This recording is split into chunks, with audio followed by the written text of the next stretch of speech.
Salam semua yang dikasihi dan mengasihi Tuhan kita Yesus Kristus. Puji Tuhan, hari ini hari Rabu tanggal 22 Oktober 2025. Kita masih dapat berjumpa kembali untuk merenungkan firman Tuhan. Renungan hari ini berjudul Tanda Milik Kristus. Firman Tuhan kami ambil dari kitab 2 Korintus pasal yang ke-12 ayat yang ke-7 dan kitab Galatia pasal yang ke-6 ayat yang ke-17. Demikian bunyi firman Tuhan. Dan supaya aku jangan meninggikan diri karena penyataan-penyataan yang luar biasa itu, maka aku diberi suatu duri di dalam dagingku, yaitu seorang utusan iblis untuk menggocoh aku supaya aku jangan meninggikan diri. Selanjutnya, janganlah ada orang yang menyusahkan aku, karena pada tubuhku ada tanda-tanda milik Yesus.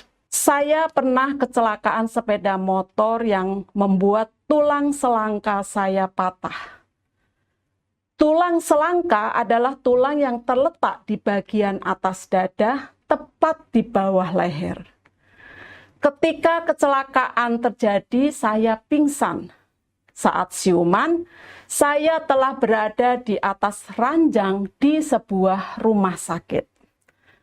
Rupanya orang-orang telah membawa saya ke rumah sakit terdekat untuk mendapatkan perawatan.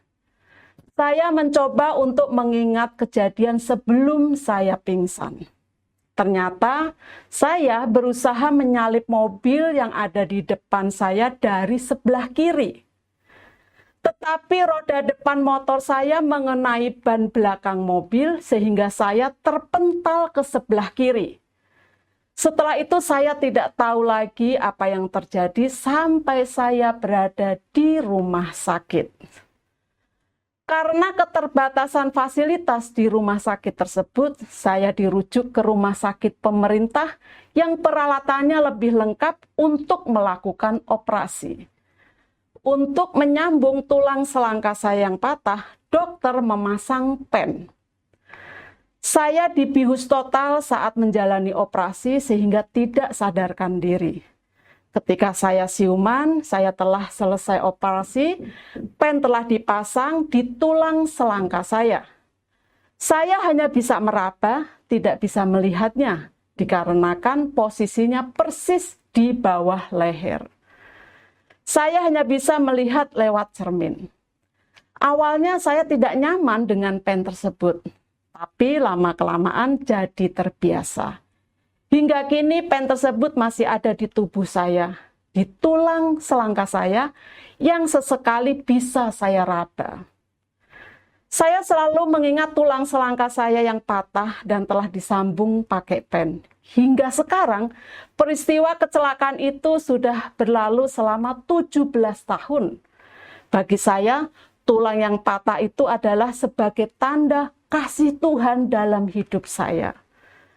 Tanda kebaikan Tuhan yang telah menyelamatkan saya dari maut.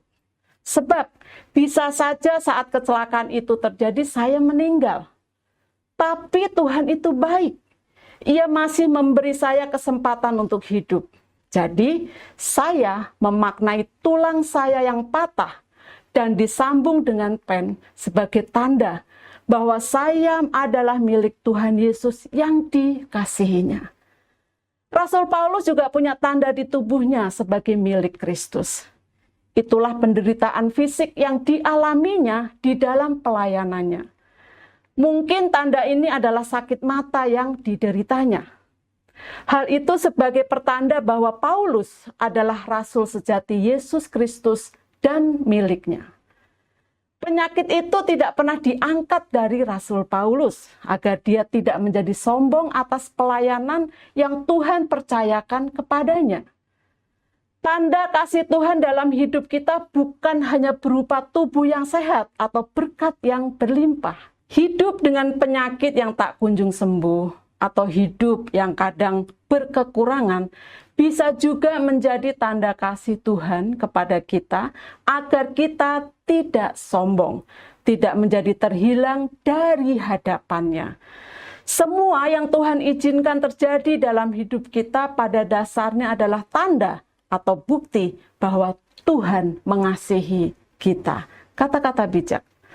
Tanda bahwa kita adalah milik Kristus tidak dilihat dari apa yang kita alami, tapi dari apa yang Kristus perbuat di kayu salib. Bapak Ibu, mari kita berdoa. Bapa, aku bersyukur bahwa apapun yang kualami, aku tetap milik-Mu dan Engkau tetap mengasihiku. Dalam nama Tuhan Yesus aku berdoa dan bersyukur. Amin.